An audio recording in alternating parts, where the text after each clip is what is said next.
What's up, y'all? It's Dish. Next week I'm gonna head out on the Arizona Trail, so about 800 miles. I'm gonna try to do it over 4 weeks, 30 days. I got new backpack, lots of new gear. Didn't do a gear list last time for the Colorado Trail, so I figured I'd throw one out there since this time I have a lot more luxury items. So it's not ultra light, it's more in the 12 to 13 pound range base weight. Let's get into it. Okay, I got everything laid out. Pretty neat by my standards. We got the backpack poles, we got the tent poles, we got the sleep system. This is my carried clothes in the backpack. Ditty bag with all sorts of little knickknacks. We got my electronics bag. We got the poop kit, cook kit, food bag, and water system, of course. And now I'm gonna go through individually to give my thoughts on some of the items. So this is the backpack I'll be bringing, Superior Wilderness Designs 40-liter backpack. It's made out of X-Pac material. My old backpack, same company, same materials for the most part. I was really happy with it, but that one got 3,500 miles on it. Pretty beat up, so I got an updated one. This one has this kind of stronger mesh on the outside. It's not stretchy, but it's way more durable. On the back side, this time the padding is on the outside instead of the inside. You could take it out and use it as a sit pad if you wanted to. Everything else is the same. Shoulder pockets, hip belt pockets. This time I opted for the dual straps on the belt. This one distributes the weight a little bit better, so your hips won't feel as painful in the middle of the day. And otherwise, all these cottage companies, they make backpacks out of similar materials. You get everything custom, so you could tailor it to however you want to, so you won't be disappointed any kind of company that you choose. This is my pack liner, also my airport bag that I got from Z-Packs. It is made out of DCF material. My backpack will slip right into it when I'm checking my bags to get to Arizona and on the way back. Honestly, you could use a trash compactor bag, and most airlines will give you a bag if you wanted to slip your backpack into it. So it's not a big deal. Not a big deal if you don't have one of these, but I just got it just to try it out. So this is the first trip I'm going to be rocking with my new tent. This is the Tarp Tent Double Rainbow Li. 2-person, really roomy. It's about as light as my 1-person tent used to be, but it doesn't pack as small. It came with this bag originally, but it doesn't fit horizontally in my backpack. It only fits upright. So I don't like the weight distribution of that. I'm using this sack instead. And this way it fits into my backpack nice and sideways. The carbon poles that it came with seem pretty durable, but I don't know how it will last in heavy wind. But honestly, on this trail, I could probably just cowboy camp most of the way. And these are the stakes that it came with. And using this, I could just keep these on the side pocket of my backpack. I'm going to be sleeping in this Katabatic Flex 30 quilt. It's rated for 30 degrees, but it's probably warmer than my Enlightened Equipment 20-degree quilt that I've been using all these years. And it has horizontal baffles as opposed to vertical baffles. The problem with baffles going this way is down just kind of distributes all the way down while you're packing, unpacking. So it takes a lot of work at night before you sleep to kind of floof everything up. This one's a little bit easier. It won't be as much of a hassle. So I like it a lot.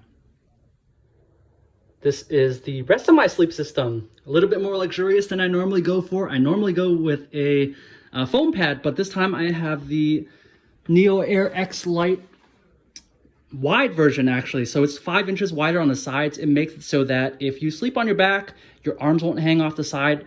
A lot more comfortable. I did cut it off at the knees so that I could put my backpack underneath it. I got an 1/8 inch Gossamer Gear foam pad. Just I use it as a sit pad anyway, so I could just throw it on top of there and make it feel like a full sleeping pad. I got a Tyvek ground sheet underneath, so it goes underneath my tent and it helps protect you from punctures. Normally, not a big deal, but especially with a blow-up pad, you know, I don't want to have a deflating pad in the middle of a desert.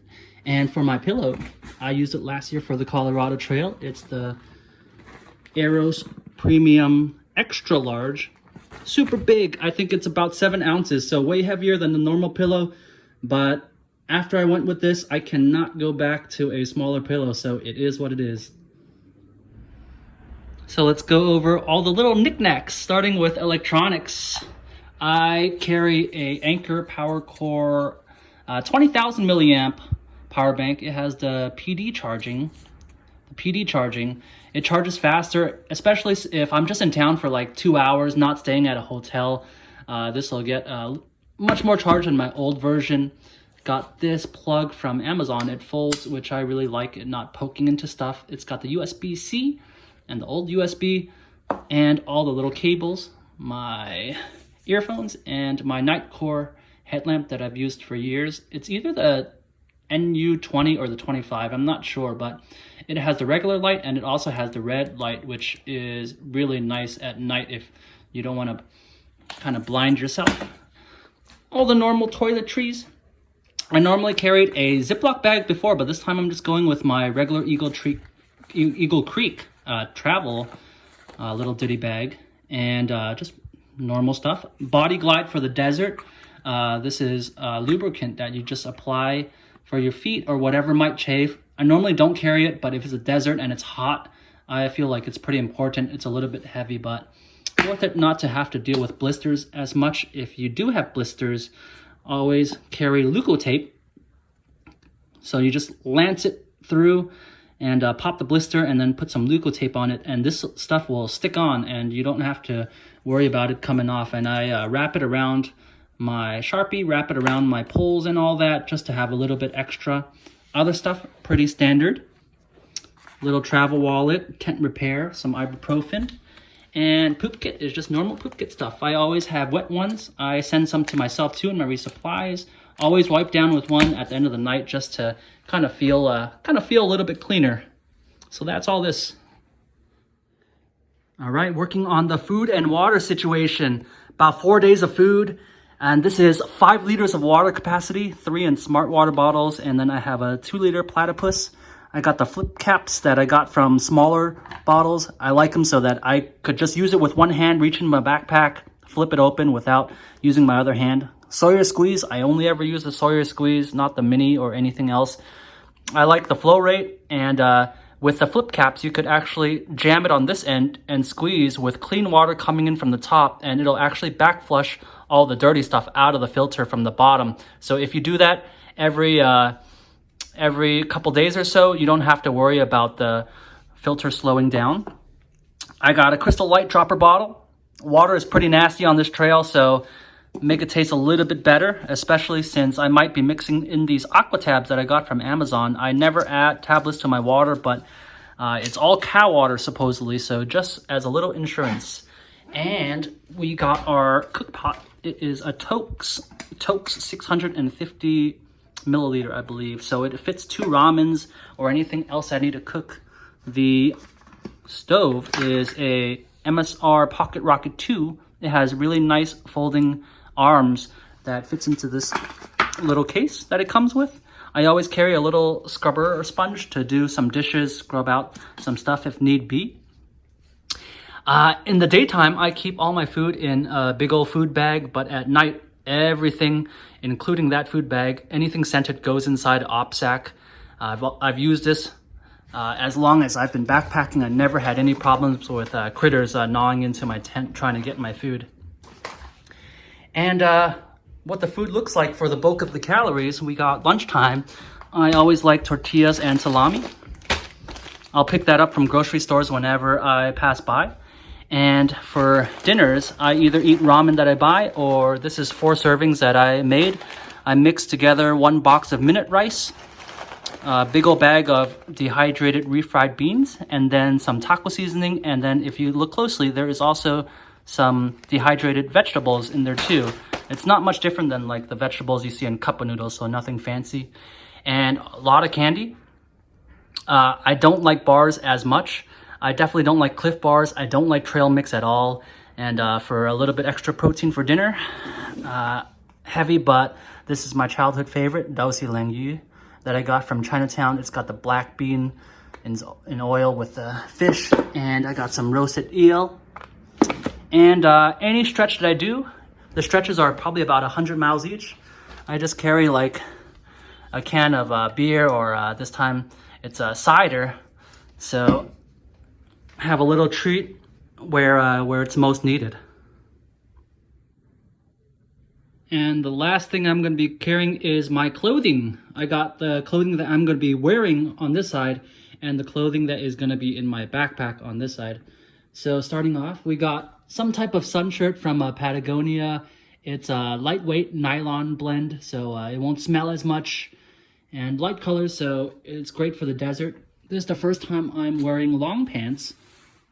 I'm a little bit more worried about sun exposure this time, so I got the Outdoor Research Feroci's. These were on clearance for 40 bucks only. So my buddy Daniel did the JMT last year with these. These are made of a super thin material, so not as durable, but I think it's going to handle great in the heat. My shoes, of course, is always going to be the Lone Peaks. This is the Lone Peak 5 from last year. It went on clearance, so got a couple pairs, sent one to myself midway. I got the Ultra Gators that go along with it. For underpants, I have a pair of Ex Officios that I'm going to wear, and I'm going to wear these toe socks from Injinji, the trail weight ones that I always wear. I got a buff for my neck. It's just a half-length one that I got.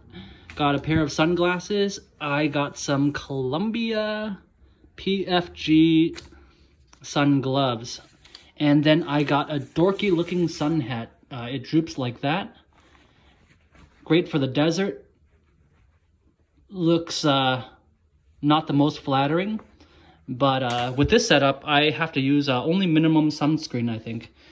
My trekking poles is going to be the Black Diamond Z poles. It's carbon, and it's going to be the distance ones. I believe this is the women's model. It was in my length, which is 110 centimeters, and it doesn't adjust, but it folds down to that. So it packs in and out really well. Sometimes I like to snack, so I like to be able to fold my poles really quickly, stick it on the side of my pack, and then whip it out right when I'm done eating. The clothes that I'm going to be carrying, this is my puffy. It's a synthetic. It's a Montbell Therma Wrap. It has great breathability. It's pretty thin, but pretty warm as well. So I won't heat up that much if I need to use it for morning hiking. This is a Superior fleece. It's like the Alpha Polar Tech something. It's a really thin material, and it weighs only 5 ounces, so I'm just going to try that out. So this plus this, it's going to be plenty of warmth even if it's really cold. Extra pair of underpants. I got a sleeping shirt / town shirt. It's a Capilene Cool from Patagonia. And this is some beat up old running shorts that I have. No liner. So those are going to be either for sleeping or for town. This is my towel. It's from Matador. It's a really thin tech towel, but it's really big too. So it'll definitely dry me off if there's anywhere to swim. I don't think there is anywhere to swim though. Some extra polyester blend socks. And then some extra Injinji socks. This is my rain jacket, super light. I don't think I'll need a rain jacket, but I guess if it's super cold, I could use it for layering as well. This is the Montbell Versalite, I believe. Now, these two Montbell items I got from the Japanese website. It's much cheaper on the Japanese website, so if you guys haven't checked it out, you just search for Montbell Japan, and it's like half the price of normal clothes, but it takes about 3 weeks for it to get to you because it's sent from all the way from Japan. And then I keep all the extra clothes in this little baggie. And that's it. All right, homies. Got everything packed up again. Got the sit pad / resting pad on the top. Got the Tyvek on the side. So you can actually just unroll this, throw this out in the middle of the day for a siesta. Got plenty of storage for snacks for the middle of the day. I think I'm good to go. Happy trails, y'all.